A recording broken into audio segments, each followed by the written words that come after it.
ছিল বলেন তো? আমি ১০-১১ বছর আগে হাতের এই জায়গার প্রবলেম নিয়ে স্যারের কাছে আসি, কেশবপ্রিয় স্যার। এম, এর আগে আমি ৬ মাস বিভিন্ন ডাক্তারের কাছে গিয়েছি, বিভিন্ন পরামর্শ নিয়েছি, কিন্তু আমি আসলে সঠিকভাবে চিকিৎসা সেবা পাই নাই। স্যারের কাছে আসার পর স্যার অপারেশনের মাধ্যমে এই সমস্যার সমাধান করে আলহামদুলিল্লাহ আজকে ৯-১০ বছর আমি খুবই ফ্রিডমলি চলাফেরা করতে পারি, মুভ করতে পারি, এবং এই হাতে প্রায় 10 কেজি 15 কেজি নেওয়া যায়, কোনো অসুবিধা হয় না। পজ দাও। তারপরে পজ দাও, পজ। ঠিক আছে, পজ দাও। এটা ট্রান্সএসকাফয়েড ফ্র্যাকচার উইথ লুনেট ডিসলোকেশন ছিল, ৬ মাসের পুরানো কেস।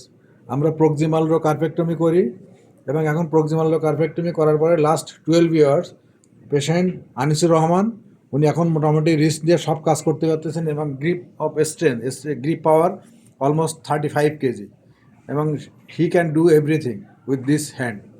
ওকে, বদনাম করছি না, স্যার তো অপারেশন করেন। হ্যাঁ।